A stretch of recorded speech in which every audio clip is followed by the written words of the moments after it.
Shalom. It's Brother Matthias here with another breakdown of the scriptures brought to you through the spirit and power of Yahweh Bashem Yahweh Shai. All praises due.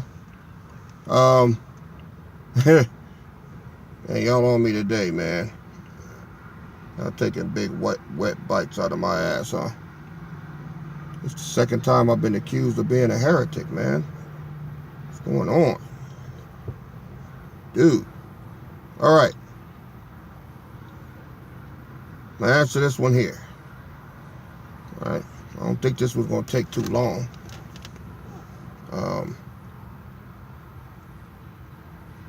This is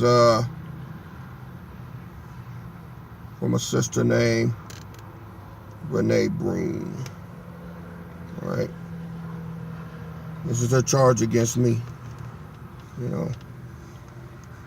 She says King Solomon had mixed kids, and the Most High never mentioned anything about his kids. And Solomon was the wisest king of all, because there are bastards and cannot enter the congregation through their 10th generation. Yahweh's law. Deuteronomy chapter 23 verse 2. In her charge against me, you are speaking great words against the Most High.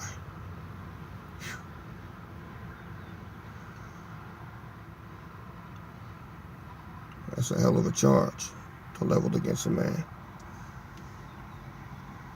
Alright.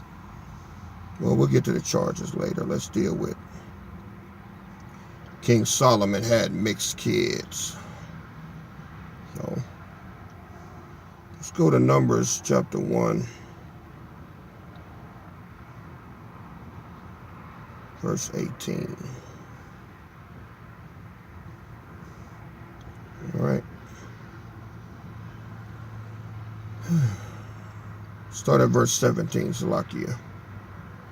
And Moses and Aaron took these men which are expressed by their names. Verse 18. And they assembled all the congregation together on the first day of the second month, and they declared their pedigrees. You know what pedigree is? Basically your nationality, who you are. Pedigree. You got a pit bull, that's the pedigree. German shepherd, that's a pedigree. Alright, cocker spaniel, beagle, that's a pedigree. Issacharite, that's a pedigree. Judite, that's a pedigree. Asherite, that's a pedigree. Ephraimite, that's a pedigree. Levite, that's a pedigree. Benjamite, that's a pedigree. Y'all get the drift. And they declared their pedigrees after their families by the house of their fathers. Why? Because the father carries the seed. Right? By the house of their fathers, according to the number of names from 20 years old and upward, by their polls. All right? Verse 19, as the Lord commanded Moses, so he numbered them in the wilderness of Sinai. All right? So, if the pedigree comes from the father, how did Solomon have mixed kids? It's just a question. That is what you said, right? You said King Solomon had mixed kids, but if he's the father and the pedigree is decided by the father, how could they be mixed? I'm not understanding that. All right? Now, you said there are bastards and cannot enter the congregation through their 10th generation. That's Deuteronomy chapter 23. Let's hit that up. Deuteronomy chapter 23.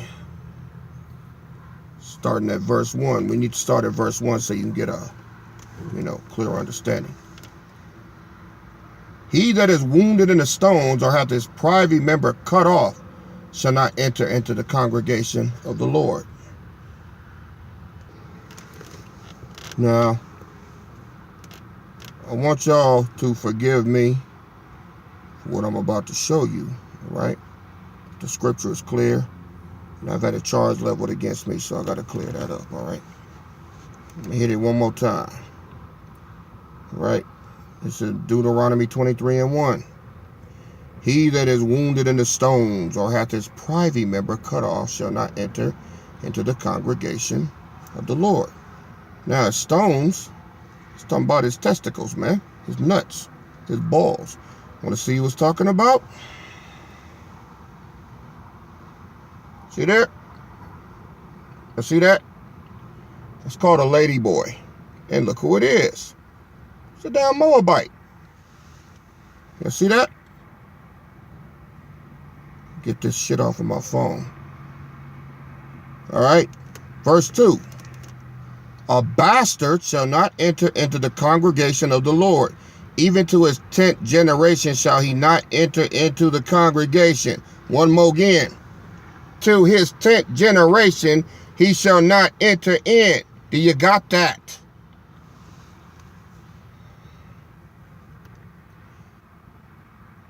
An Ammonite or Moabite shall not enter into the congregation of the Lord. Even to the 10th generation shall they not enter into the congregation of the Lord forever. And you see why.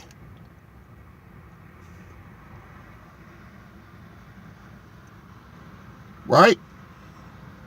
Miss Broom? That's the bastard he's talking about. This is how we know the Ammonites and the Moabites are Japanese and Chinese, because they were children of incest through Lot and his 2 daughters. Y'all people don't listen, man. All right? And you say I'm speaking words against the Most High? So how is King Solomon's kids mixed? If the pedigree comes from the father and he's a father and he's a king, he's an Israelite. How is his kids mixed? They're not. Get another precept. This is the book of Ruth. We'll start in chapter 2, starting at verse 1.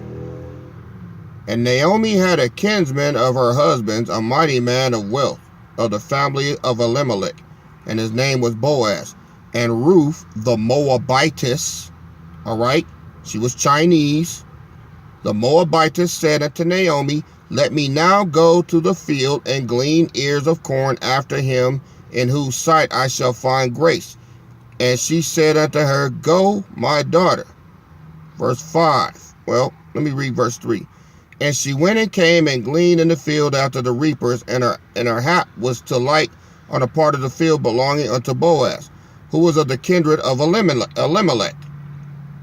And behold, Boaz came from Bethlehem and said unto the reapers, the Lord be with you. And they answered him, the Lord bless thee. Then Boaz said unto his servant that was set over the reapers, whose damsel is this? And the servant that was set over the reapers answered and said, it is the Moabitess damsel that came back with Naomi out of the country of Moab. She was Chinese. And she said, I pray you, let me glean and gather after the reapers among the sheaves. So she came and have continued even from the morning until now, that she tarried a little in the house. Then said Boaz unto Ruth, hearest thou not, my daughter? Go not to glean in the other field, neither go from thence, but abide here fast by my maidens. Let thine eyes be on the field that they do reap, and go thou after them. I have not charged the young men that they should. Have I not charged the young men that they shall not touch thee? And when thou art athirst, go into the vessels and drink of that which the young men have drawn. Then she fell on her face and bowed herself unto the ground and said unto him, why have I found grace in thy eyes, that thou shouldst take knowledge of me, seeing I am a stranger? So Ruth was not an Israelite. All right? She's a stranger. And she's wondering why Boaz is even talking to her like he want to get with her. Boaz is an Israelite. Ruth is a Moabite, Chinese. Verse 11. And Boaz answered and said unto her, it hath fully been showed me all that thou hast done unto thy mother-in-law since the death of thine husband, and how thou hast left thy father and mother and the land of thy nativity, and art come unto a people which thou knewest not heretofore. So she knew nothing about being an Israelite, all right? Verse 12. The Lord recompense thy work, and a full reward be given thee of the Lord God of Israel, under whose wings thou art come to trust. All right? Now, I could go on, and I'm not going to read all of this, man. If you want to read the story, go ahead. It's a very good read. Just know what you're reading, and all I get understanding. Ruth is King David's grandmama. How about that? Is he mixed? He's the greatest king, one of the greatest kings of Israel, him and Solomon. Is David mixed? No. Why? Because an Israelite man carries the seed. The woman doesn't really matter, man. You just read in here in verse, where's it at?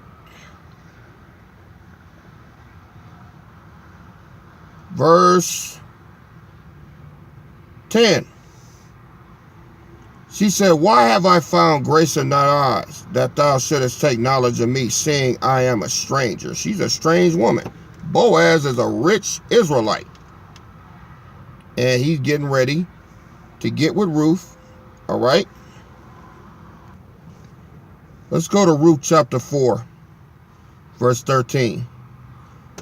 It says, so Boaz took Ruth, and she was his wife. He wifed up a stranger. He wifed up a Moabite. He wifed up a so-called Chinese woman. And when he went into her, y'all know what that means. The Lord, who? The Lord gave her conception, and she bare a son. All right. And the women said unto Naomi, blessed be the Lord, which had not left thee this day without a kinsman, that his name may be famous in Israel. So a Moabite woman brought an Israelite child into the world, and the Lord did it. Verse 15. And he shall be unto thee a restorer of thy life, and a nourisher of thine old age. For thy daughter-in-law, which loveth thee, which is better to thee than 7 sons, had borne him. And Naomi took the child, and laid it in her bosom, and became nurse unto it. And the women, her neighbors, gave her the name, saying, there is a son born to Naomi. And they called his name Obed. He is the father of Jesse, the father of David. All right. Okay. Miss Renee Broom.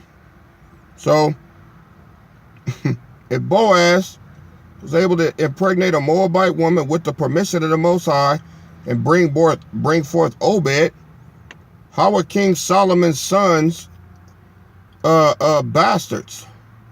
They weren't. Now you just charged me with speaking great words against the Most High. All right.